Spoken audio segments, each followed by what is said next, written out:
নমস্কার বন্ধুরা, আমি সহেলি অলৌকিক জোনের আসরে তোমাদের আরও একবার স্বাগত জানাচ্ছি। তোমাদের সবাইকে জানাই নববর্ষের অনেক অনেক শুভেচ্ছা। আর আপনারা যারা বয়োজ্যেষ্ঠ আছেন সবাই আমার প্রণাম নেবেন। আশা করি তোমাদের বছর খুব খুব ভালো কাটবে। আজ ঘটনা পাঠিয়েছেন ছন্দা রানী দাস। বলছেন, সহেলি, এটা মুর্শিদাবাদের একটি জায়গা। আজকাল বয়স হয়েছে আর আমার একটি অসুখ আছে, আমি বেশি কিছু মনে রাখতে পারি না, কিন্তু এই ঘটনাটা অনেকবার আমার নাতি নাতনিদের বলেছি, ওরাই আজকে তোমাকে পাঠাচ্ছে। অনেকবার বাড়িতে বলেছি, সবার প্রায় শুনে শুনে মুখস্থ হয়ে গেছে। তোমরাও শোনো, অলৌকিক জোনে যদি তোমাদেরও ভালো লাগে। বলছেন, মুর্শিদাবাদে তখন থাকতাম। আজ আমার বয়স 70 পেরিয়েছে, আর যখনকার কথা বলছি তখন আমার বয়স 6 বছরও পেরোয়নি। মানে কত বেকার ঘটনা, আশা করি বুঝতে পারছো। আম জাম কাঁঠালের বাগান এবং একটা অদ্ভুত সুন্দর আমাদের মুর্শিদাবাদের পরিবেশ ছিল। আমরা মুর্শিদাবাদের শহরের থেকে অনেকটা দূরে বেশ গ্রাম অঞ্চলে থাকতাম। তো ওখানকার অনেক লোকজন এখনও যোগাযোগ আছে। বহু বছর হলো কলকাতায় এসেছি, আছি। স্মৃতিগুলো সময়ের সঙ্গে সঙ্গে ঝাপছা হয়ে এসছে, কিন্তু কিছু কিছু স্মৃতি মাঝে মাঝে মনের কোণে আজও নাড়া দেয়। তার মধ্যে এই ঘটনাটি অন্যতম। তখন আমাদের কথার কথা না, লোকে বলবে সবাই বলে বড় বাড়ি ছিল, কিন্তু আমাদের সত্যি খুব সম্ভ্রান্ত বড় বাড়ি ছিল। আমাদের বাবারা ছিলেন 8 ভাই এবং 2 বোন। 2 পিসির খুব ভালো বিয়ে শাদী হয়েছিল, এবং আমার বাবারা যে 8 ভাই, আমাদের খুবই সম্ভ্রান্ত অবস্থা ছিল। এতগুলো ভাই, তাদের ছেলে মেয়ে, বাড়ি একদম জমজমাট। আমাদের বাড়িতে যে হাঁড়িটা নামতো না, আমি ছোটোবেলায় যেটা দেখেছি, আজকে তোমরা ছেলেমেয়েরা আজকের যুগে তোমরা অবাক হয়ে যাবে যে এত বড় হাঁড়ি। প্রায় 5 জনে মিলে নামাতে হতো, ভাত 2 বার বসাতে হতো। কেন বলছি? বিশাল বড় সংসার, আর কেউ আলাদা না, সবাই একসঙ্গে। প্রতিদিন মনে হতো যেন কোনো মচ্ছব লেগেছে। যাই হোক, তো অত বড় বাড়ি, অত লোকজন, যেমন বাড়িতে গৃহপরিচারিকারাও অনেকজন ছিলেন। কিছু ছিলেন যারা জমি জমায় কাজ করতেন, কিন্তু দুপুরে আমাদের বাড়িতে এসে খাবার খেতেন। কিছু ছিলেন আমার বাবাদের যে ব্যবসা ছিল সেখানে কাজ করতেন, বাড়িতে এসে খাওয়া দাওয়া করতেন, তার সঙ্গে বাড়িতে টুকটাক কাজও করে দিতেন। এই একটু নারকোল পেড়ে আনা, কোথায় আম পেড়ে আনা, বা একটুখানি পুকুর থেকে জল তুলে এনে দেওয়া, ইত্যাদি ইত্যাদি ছোটোখাটো কাজ তাদের বলতে হতো না, তারা জানতো এই সময় এই কাজটা লাগে, করে দিতেন। তাছাড়া কারোর দায়িত্ব ছিল শুধু বসে বাচ্চাদেরকে সামলানো। এতগুলো বাচ্চা, কেউ কখন মারামারি করছে, কে কার চোখে আঙুল ঢুকিয়ে দিচ্ছে, এইসব তো ছিলই। তো এমনই সবার মধ্যে আমাদের ছিলেন মাকুন্দি পিসি। কেন যে ওর নাম মাকুন্দি হয়েছিল স্বয়ং ঈশ্বরই জানেন, কিন্তু ওই মাকুন্দি মাকুন্দি সবাই বলতো। পিসি আমরা কম বলতাম, বড়রা বলে মাকুন্দি, তারপরে যারা তারা বলে মাকুন্দি, এবার আমরা একদম পুচকেরা, আমরাও তাকে মাকুন্দি বলতাম। মা চোখ রাঙিয়ে বলতেন, পিসি বলো। মাকুন্দি আবার কি কথা, গুরুজন হন না? তিনি ছিলেন জাতিতে নম্রশূদ্র। জাতির প্রশ্নটা তুললাম কারণ আজ থেকে অত বছর আগে জাতিভেদ প্রথা প্রচণ্ড পরিমাণে ছিল। আর ওই ধরনের একটুখানি কলকাতা থেকে, শহর থেকে অতটা দূরে ওরকম একটি প্রত্যন্ত জায়গায় তো খুবই ছিল। কিন্তু আমাদের পরিবারে ওইসব কিচ্ছু মানা হতো না। আমাদের বাড়িতে, আমাদের জমিতে কাজ করতেন কিছু মুসলিমরা, তারাও আমাদের বাড়ির প্রায় লোকের মতো হয়ে গেছিলেন। সারাদিনের বেশিরভাগ সময় আমাদের বাড়িতেই থাকতেন। তো আমরা হয়তো খুব একটা তাদের বাড়ি যেতাম না, তারা আসতেন। আমাদের বাড়ির মধ্যে এত আনন্দ, আমাদের কোথাও যেতে হতো না। যাই হোক, সে মাকুন্দি পিসি কোন ছোট বয়স থেকে এই বাড়িতে আছেন তার কোনো ইয়ত্তা নেই। একবার বড় ঠান দিদির কাছে শুনেছিলাম যে মাকুন্দি পিসির মা এই বাড়িতে কাজ করতেন। তখন মাকুন্দি পিসি জন্মাবে, মানে মাকুন্দি পিসির মা অন্তঃসত্ত্বা। তো ওই বাড়িতে কাজ করতে করতে মাকুন্দি পিসির বাবা সাপে কামড়ে মারা গেছিলেন বর্ষায়, নদীতে জাল ফেলতে গিয়ে সাপে কামড়ে মারা গেছিলেন।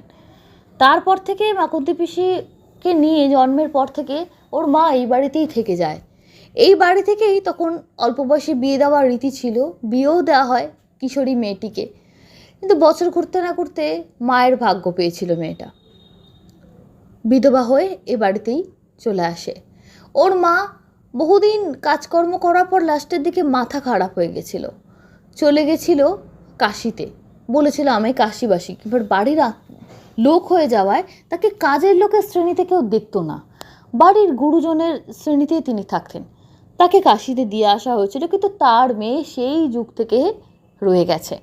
আমি যখন মাকুন্দি পিসিকে দেখেছি, তাই মাকুন্দি পিসির বয়স প্রায় বোধহয় 70 কি 72 পেরিয়ে গেছে, কিন্তু দেখে মনে হতো না একটা 40 বছরের মেয়েকেও টেক্কা দিতে পারে। একদম রোগা ছিমছিমে, এবং যেন মনে হচ্ছে দৌড়ে দৌড়ে দৌড়ে দৌড়ে বেড়াচ্ছে। বয়স যেন পিসিকে দেখলে ভয় পালাতো, এমনই তার গড়ন। যেমন ফর্সা তেমন সুন্দরী, মাথায় ম্যাক্সিমাম চুল তখন পেকে গেছে, কিছু কিছু সামান্য সামান্য কাঁচা চুল ছিল, কিন্তু রোগা চেহারা, এবং দৌড়ে ঝাঁপিয়ে কাজ করতে পারত। সবাই মাখন্দি পিসিকে দেখে বলতো, বাড়ির আমাদের কাকারা বা বাবারা, যে মাখন দিদি, বা কেউ বলতো মাখন্দি, তুই আর কাজ করিস, তুই তুকারি করে কথা প্রচলন ছিল, তাদের নিজের মনে হতো যে তুই এক কাজ করিস, তোর যে এত তেজ এত শক্তি মা দুর্গার মতো, তুই এই বাড়ির বৌমাগুলোকে দিতে পারিস না? এরা তো একটা হাঁড়ি নামাতে গিয়েই এলে যায়, তুই যে এত কাজ করছিস এত বছর ধরে। মাখন দিদি হাসতেন, কোনোদিন কাউকে ছোট বড় কথা বলতেন না। তবে একটা কথাও প্রচলিত ছিল, মাখন দিদি না যা বলতো তাই ফলে যেত, এটা বরাবর ছিল। তো কিছু কিছু লোকে বলতো অনেকে এমন হয়, অল্প বয়সী বিধবা তো, এদের মনে যে দুঃখ যন্ত্রণা, নিজের জীবনে একা গোটা জীবনটা কাটলো, যদিও একটা বড় বাড়িতে অনেকের মধ্যে থেকে হয়তো একাকিত্ব অতটাও সে অনুভব করেনি, মানুষের ধারণা একা হতেই তাকে দেওয়া হয়নি, বাড়িতে এত লোক যে বাড়িতে তিনি থাকলেন সারা জীবন। তবুও কোথাও না কোথাও মানুষ তো একজন নিজেরকে রক্তের সম্পর্কের কাউকে চায়। মাও চলে গেলেন, বাবাকে তো জন্মের পর থেকে দেখেনি, বাবা মারা গেছেন, ভাই বোনও কেউ ছিল না, তো বেশ কষ্টেরই জীবন দেখতে গেলে। কিন্তু মনে হয় উনি তত কিছু ভাবতেন না, কেন ভাবলে অত এনার্জি নিয়ে অত উদ্যম নিয়ে কাজ করা, কোনো একটা অনুষ্ঠান আনন্দ হলে সব কিছুতে এগিয়ে যাওয়া, কিছু কিছু অনুষ্ঠানে যেখানে বিধবাদের প্রবেশ চলে না সেখানে যেতেন না, এবং কেউ যদি বিধবা থাকতেন তাকে যেতেও দিতেন না। নিয়ম কানুন খুব কড়া ছিলেন, এবং বাড়ির সবাই বেশ তাকে মেনে চলতো।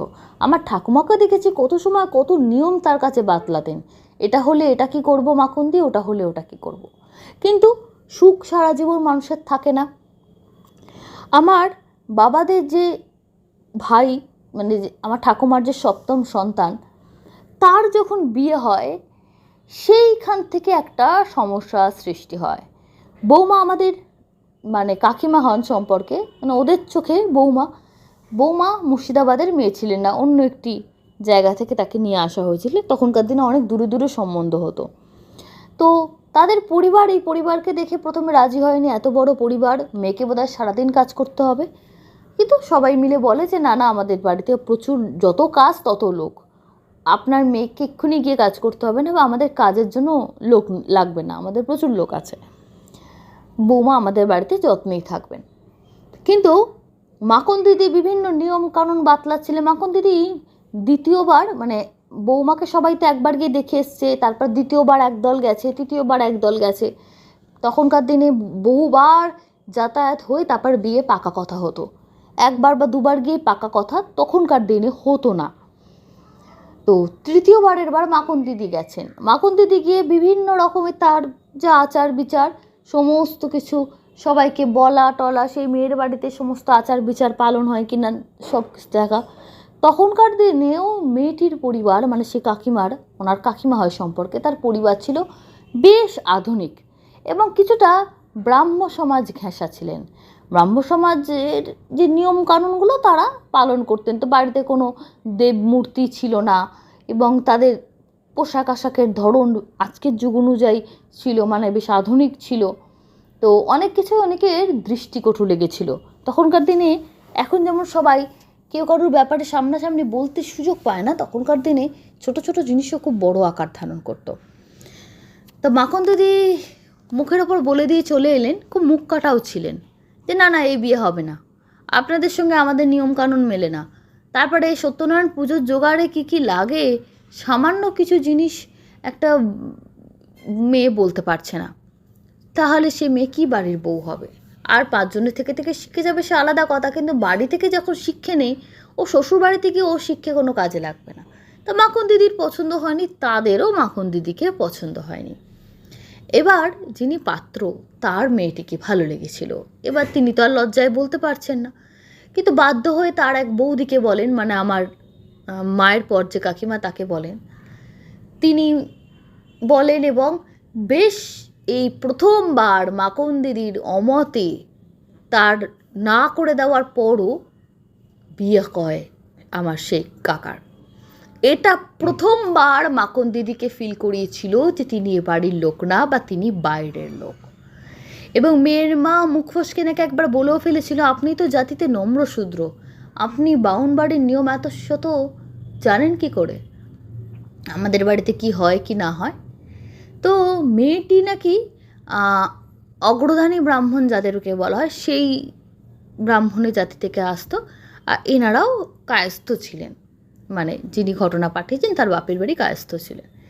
তো নানা রকম জাতপাতের বেশ গোলমেল আছে ঘটনাটাতে, উনি যেটা বলেছেন। তো কিছু যদি ভুল বলি বন্ধুরা, তোমার আমাকে ক্ষমা করে দিও, কারণ যেটুকু উনি বলছেন সেই অনুযায়ী আমি বলছি।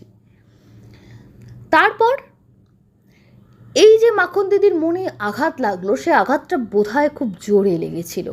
তার ইগো, আজকের যুগে যেমন আমরা বলি ইগো উন্ডেড হয়েছিল। তিনি মানতে পারলেন না, এত বছর ধরে ছোট থেকে অকাল বৈধব্যের পর যে বাড়িটাকে আপন ভেবে, যে বাড়িটার সবাইকে জড়িয়ে ধরে আমি বেঁচে আছি, সেই বাড়িতে আমার মানে কথার বিপরীতে গিয়ে কোনো কিছু হতে পারে। একটা নারকোল গাছ থেকে পারতে গেলে মাখন দিদিকে জিজ্ঞেস করা হয়, মাখন দিদি এখন নারকোল কি পারবো, এখন কি দরকার, মানে এই লেভেলের তার প্রতিপত্তি ছিল সেই বাড়িতে। আর বাদবাকি বাড়ির বউদের তুলনায় তার স্থান উঁচু ছিল, মানে সম্মানের দিক থেকে সবাই তাকে কেয়ার করতো, সম্মান করতো। সেখানেই প্রথমবার তার আঘাত লাগে। বিয়ে হয়, বৌমা বাড়ি আসেন। প্রথমত বধূবরণে তো বিধবা মানুষ থাকেন না, সেটা আলাদা বিষয়, কিন্তু বৌমা যখন ঘরের ভেতর চলে এলেন, সবাইকে নমস্কার করছেন, বাড়ির বড়রা বলেন যাও মাখন দিদিকে প্রণাম করো, মাখন দিদি পা সরিয়ে নেন এবং ওই জায়গা থেকে উঠে যান। এবং বউ ভাতের দিন সারাদিন মাখন দিদি বাড়িতে ছিলেন না। ওই আমাদের গ্রামেরই বৈষ্ণবদের একটা আখড়া ছিল, সেখানে নাম গান হতো। মাসে এক আধবার মাখন দিদিকে তারা জোর জবরদস্তি করে নিয়ে যেত, যে মাঝে মাঝে এসো, সংসার তো অনেক করলে, একটু নাম গানও শোনো, বৈতরণী তো পার হতে হবে বলে তারা জোর করে নিয়ে যেত। সেখানেই প্রথমবার মাখন দি স্বেচ্ছায় গেলেন, কোনো আমন্ত্রণ ছাড়া। হরিনামের একটা আসর ছিল। তো অনেকেরই চোখে মাখন দিদির পরিবর্তনটা পড়েছে। বাড়ির অনেকে অসন্তুষ্ট ছিলেন যে মাখন দিদিকে এভাবে আঘাত দেওয়া ঠিক হয়নি, এখানেই মেয়েকে বিয়ে দিতে হবে, এই মেয়েকে আনতে হবে, এটা হয়তো ঠিক হলো না। এতদিনকার একজনের মনে আঘাত লাগলো, সংসার সুখের হবে তো, প্রত্যেকের মনে ভয় কাজ করছিল। এখানে কয়েকজন আরও একটি কথা উঠল মহিলা মহলে, মাখন দিদির মা নাকি খুব কালো জাদু করতেন, তন্ত্র করতেন। সে গ্রামের শ্মশানের এক প্রান্তে এক তান্ত্রিকের কাছে নাকি জড়িবুটি খেয়ে এসছিলেন, তার স্বামীর যাতে আয় পয় বাড়ে। তার স্বামীর নাকি সত্যি সেই জড়িবুটি স্বামীকে খাওয়ানোর পর আয় পয়ও বেড়েছিল। এলে লোকে মুখে কথা, তখন এর কোনো প্রমাণ ছিল না ওদের কাছে। আয় পয় বেড়েছিল, সব কিছু হয়েছিল। তবে সে তান্ত্রিক বারবার মাখন দিদির মাকে বলতেন যেতে, আসো এসে আমাদের এখানে দীক্ষা নাও, তোমার আধার আছে, তুমি এই সবাই তো চায় যে আমার পরেও আরও আমার থেকে দীক্ষা নিক, আমার শিষ্যত্ব গ্রহণ করুক। তো মাখন দিদির মা সেটা করেনি এবং বলেছিলেন, তিনি অভিশাপ দিয়ে বলেছিলেন, তোর তাহলে সর্বনাশ হবে, তোর এত কথা শুনলাম, তুই আমার শিষ্য হয়ে আমার সঙ্গে কাজ করতে পারলি না, তো সর্বনাশ হবে। তো তাই হয়েছিল, উনি যে দিনে বলেছিলেন সেই দিনই ওনার স্বামীর প্রাণ যায় সাপে কামড়ে। এবং সে তান্ত্রিক বাবু বলেছিলেন সাপটাকে তো আমি পাঠিয়েছিলাম। যাই হোক, মাখন দিদির মা পরে গিয়ে অনেক সাপ সাপান্ত দিয়ে এসেছিলো তাকে, বলেছিল তুমি আমাকে যে মন্ত্র দিয়েছো, তো মন্ত্র আমি পালন করিনি, তো এই প্রথমবার তোমার মন্ত্র, মানে তখনকার দিনে পালনটাকে পেলে এরম টাইপের বলতো, মন্ত্র পেলাম, আমি তোমার অভিশাপ দিলাম, তুমি এই দিনের মধ্যে মারা যাবে, যাও দেখি আমার যেমন ক্ষতি হলো তোমারও হবে। আমার সদ্য সন্তান হয়েছে, এখনও আমার শরীরের মানে ঘা শুকোয়নি, আর তুমি আমার এত বড় ক্ষতি করলে, এরকম একটা ব্যাপার। তো এখানে আমরা বড়রা কথা বলছিল, আমরা বাচ্চা মেয়েরা আমরা বসে বসে কথা গিলতাম বড়দের, এটা আজও যেমন আছে আগেকার দিনেও ছিল।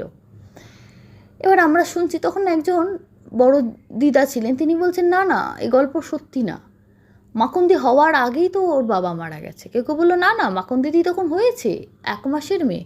তো এই একটা কথাবার্তা তক্ক বিতক্ক চলতে চলতে কখন তো মাখন দিদি ঘরে এসে গেছে কেউ দেখতে পায়নি, খেয়াল করেনি।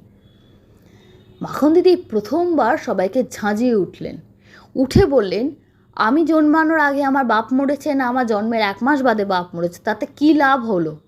তাতে এত বছর বাদে কার কি উপকার হচ্ছে বা কার কি ক্ষতি হচ্ছে শুনি? মরে যে গেছে সে তো মরে গেছে, 1 মাস আগে আর পরে কি এসে যায়? বলে তাদের সঙ্গে নানা রকম কথা কাটাকাটি হয়। ম্যাক্সিমাম মাখন দিদিই বলেন, তারা এক পক্ষ প্রায় শুনেই যায়। তারা চেষ্টা করলেন বোঝাবার যে একটা কথার থেকে কথা উঠেছিল, এরম আমি বলছিলাম। মাখন দিদি বলে নতুন বউ এসে, তখন নতুন বৌমা মাঝখানে বসে আছে, তাকে ঘিরেই মহিলা মহল বসেছে স্বাভাবিকভাবে। এই নতুন বউ এসেই এত প্রশ্ন উঠলো, কই এত বছর তো আমার বাপের কবে মারা গেছে না গেছে, এই ধরনের ল্যাঙ্গুয়েজ তখনকার দিনে প্রচলিত ছিল। তখন তো কই কথা কেউ তোলেনি। নতুন বউয়ের এসব শিক্ষা হয়তো বাপের বাড়ি থেকে নিয়ে এসছে। নতুন বউ বিস্ফারিতভাবে তাকায়, সেও মুখের ওপর বলে দেয় না আমি এরম কিছু বলিনি। মাখন দিদির রাতের বেলা হলে কি যেন একটা যজ্ঞ করতো, সেই যজ্ঞে শেষ হবার পর প্রচণ্ড পচা গন্ধে চারিদিক ভরে যেত। যেহেতু বিশাল বড় বাড়ি, আর মাকুন্দি থাকতো বাড়ির একেবারে কর্নারের একটা ঘরে। সেই ঘরে প্রয়োজন না হলে কেউ যেত না। রাতের বেলা হলে মাখন দিদি দরজা বন্ধ করে দিত। ঘরের দরজা না, ঘরের বাইরে যে বারান্দা আছে সেখানেও একটা দরজা ছিল, কপাট বলা হতো, সেটা বন্ধ করে দিত।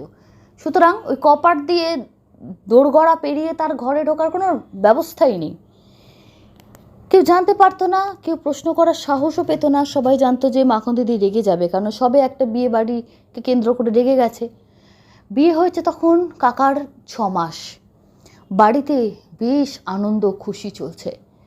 মাখন দিদি বললেন এইবার তোদের সর্বনাশ শুরু হবে, একদিন রাগের মাথায়। তারপর থেকে প্রতিবারই কিছু না কিছু নিয়ে কথা কাটাকাটি প্রায় বাড়ছিল। আর বাড়ির লোকেদেরও না এবার আস্তে আস্তে সহ্য শক্তি কোথাও কমছিল।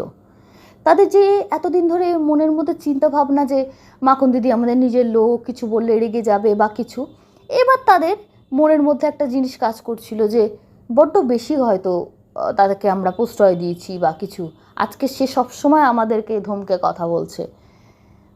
তো একে একে অভিশাপে মাখন দিদি যাকে বলতো তো সর্বনাশ হবে। সেই কাকার নতুন বিয়ে হয়েছিল 6 মাস, নতুন কাকিমা তখন সদ্য পোয়াতি, বললেন এ বাচ্চা 3 মাসের বেশি মায়ের গর্ভে থাকবে না। তাই হলো, সন্তানটি মাতৃগর্ভে প্রথম সন্তান তার মারা গেল। বাড়িতে হুলুস্থুল, প্রথম কথা ফলে গিয়েছে। তখন সবার মনে হলো মাখন দিদির মায়ের কথাও ফলে যেত। আর মাখন দিদি টুকটাক এমনি ভালো কথা বললে ফলে যায়, খারাপ কথা আজকাল খুব একটা কিছু বলেনি। এমনি যদি বলতো আকাশ কটকট করছে রৌদ্র, আজকে রাত্রে ঝড় জল হবে, সেদিন তাই হতো। এই ধরনের কিছু হয়েছে, কিন্তু এত বড় কিছু হয়নি। আস্তে আস্তে মাখন দিদি যার নাম করতো, এবং যখনই মাখন দিদির ওই ঘর থেকে পচা গন্ধ আসতো, তার সপ্তাহখানেকের মধ্যে একজন একজন করে প্রতীকে মারা যায়। কোনো প্রমাণ ছিল না। মাখন দিদিকে সবাই, তখনকার দিনে মানুষের তো শিক্ষা কম, আর এত কিছু ব্যবস্থা ছিল না। আর আজকের যুগে কিছু হলেই লোকে থানায় ছুটছে, তখন তো এসব ছিল না। বাড়ির ব্যাপার বাইরে যাবে, তাছাড়া এই তন্ত্রমন্ত্রকে লোকে ভয়ানক ভয় করতো, ভয়ানক। যবে থেকে তন্ত্রের ব্যাপারটা বাড়ির লোকের একটা কানাঘুষো বুঝতে পেরেছে, সবাই প্রচণ্ড ভয় করতো। মাখন দিদিকে যদি বলতো যে মানে এখানে জল উঁচু, লোকে বলতো হ্যাঁ হ্যাঁ জল উঁচু জল উঁচু, এভাবে ভয় পেত। আস্তে আস্তে ভয়ে ভয়ে বাড়ি থেকে প্রত্যেকটি পুরুষ, মানে আমার বাবা আর বড় জ্যাঠা শেষ অবধি বেঁচে ছিলেন, বাকি সবাই মারা যান। এক ধার থেকে কাকিমারা বিধবা হন। শুধু তাই না, তাদেরও অসুস্থতায় তারাও আস্তে আস্তে কেউ মরে যান, কারো ছেলে মেয়ে মারা যায়। বাড়িতে পুরো মড়ক লেগে আস্তে আস্তে বাড়িটায়। এবার আমার বড় জেঠিমার যেমন 2 ছেলে, তাদের বিয়ে হয়ে গিয়ে তাদের বৌমা এসে গেছিলো। আগেকার দিনে তো অনেকগুলো ছেলে মেয়ে থাকতো। এবার যাদের যাদের পরবর্তী জেনারেশনের ছেলেরা বিয়ে হয়ে গেছে, ছেলে মেয়ে বড় হয়ে গেছে, আমরা ছোট, অথচ আমাদের দাদাদের বিয়ে হয়ে তাদের ছেলে মেয়ে হয়ে গেছে, কেন এতটাই বয়সের ডিফারেন্স থাকতো তখনকার দিনে। এই যে সহজে বলে ফেললাম, একে একে সব চলে এলো বাড়ি ছেড়ে। একটা সময় সমস্ত বাড়িটা ফাঁকা হয়ে গেছিল। সেটা কিন্তু একদিনে হয়নি, অনেকগুলো বছর লেগেছিল। তবে সবথেকে উল্লেখযোগ্য, আমার নাতি নাতনিরা জিজ্ঞেস করে যে মাখন দিদিকে ব্যবহার কেমন করতো সবাই, মানে একটা পরিবারে এরকম একজনকে লোকে কাহা তো কিবা সহ্য করতে পারে, যখন সবার সন্দেহ তার দিকে যে তার জন্য বা তার অভিশাপে পুরো বংশ নির্বংশ হতে চলেছে বা হচ্ছে। বলেন যতটুকু মনে পড়ে ওনাকে রাস্তার দিকে আর মানে মেন যে বাড়ির দোরগড়ায় দেখা যেত না। ওই এক কোণে যে ঘর, সেখানেই একটা সময় পড়ে থাকতো, ওখানেই যা হোক এক পাকে কিছু রান্না করে খেত দিত থাকতো। যে অপরাধ করে না তারও সবার সামনে এসে দাঁড়াবার সাহস থাকে না। ভাবা যায় যে বাড়িতে উনি ছোট থেকে বড় হয়েছেন, কিছুদিনের জন্য বিয়ে হয়েছিল, ফিরে এসে আবার ওই বাড়িতে যে বাচ্চাগুলোকে কোলে পিঠে করে মানুষ করেছেন, তাদের বিয়ে দিয়েছেন, তাদের একজনের সবাই ওনার সামনে দিয়ে চলে গেল ওনারই অভিশাপে। শুধু অভিশাপ না, প্রত্যেকের ধারণা ওনার তন্ত্রের জোরে বাড়ি খালি হয়ে গেছে।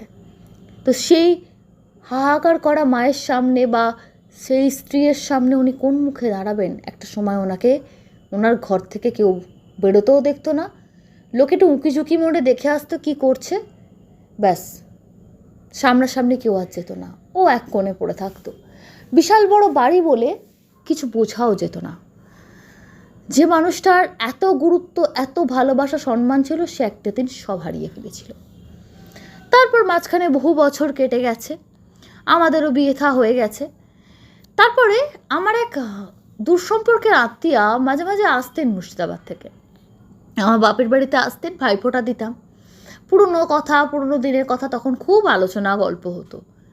তো জিজ্ঞেস করা হতো যে আজকে বাড়ির কী অবস্থা। সবাই বলে মাখন দিদির আত্মা আজও নাকি ওখানে ঘুরে বেড়ায়, হাহাকার করে কাঁদে, আর নাকি ক্ষমা চায়, শুধু মুক্তি চাই মুক্তি চাই। অনেকে নাকি শুনেছে, যারা শুনেছে যারা স্পষ্ট শুনেছে। আগেকার দিনের গ্রামোফোনে যখন আওয়াজটা ফ্যাস ফ্যাসে বেরোতো, যখন ভালোভাবে কোনো টিউনিং করা হতো না আর কি, সেই যে একটা ফ্যাস ফ্যাসে আওয়াজ আসতো, ওরকম আওয়াজে শব্দ আসে, কিন্তু কান পেতে যদি খুব ভালো শোনে স্পষ্ট আওয়াজ আসে। বিশেষ করে নাকি অমাবস্যার রাতে, যে রাতগুলোয় তিনি যজ্ঞ করতেন, নানা রকম অদ্ভুত অদ্ভুত কাজকর্ম করতেন, সেই রাতগুলোই উনি চিৎকার করে বেড়ান, এতটাই ভয়ঙ্কর। এবং শুধু তাই না, ওনার সঙ্গে আরও অনেক পুরুষ ও নারীর আত্মনাথের শব্দ ওই ঘর থেকে আসতো। ওই বাড়ি বলে রাত 8টার পরে ওই বাড়ির পাশ দিয়ে যাওয়া যেত না। ঝোপ ঝাড় জঙ্গল, একটা সময় দুষ্কৃতীদের আড্ডা হয়ে গেছিল, দুষ্কৃতীরাও ভয় পালিয়ে গেছিল। একটা বাড়ির কি সাংঘাতিক অবস্থা হলে দুষ্কৃতীরাও বলে যে আমরা এখানে থাকবো না। একদম ঝোপঝাড়ের জঙ্গল হয়েছিল। বললেন ইদানিংকালে, মানে একদম রিসেন্ট বছর 2-3 হলো, ও বাড়ি পুরো ভেঙে টেঙে ওখানকার লোকাল যে আছে, যারা বর্তমানে বহুদিন ধরে বাড়িটা ওরম পড়ে আছে, অনেকে ভয় পায়, বাচ্চারা সন্ধ্যেবেলায় সাইকেল করে পড়ে টড়ে আসছে, অনেকে অনেক ঝুপঝাপ আওয়াজ হয়, অসুবিধা হয়।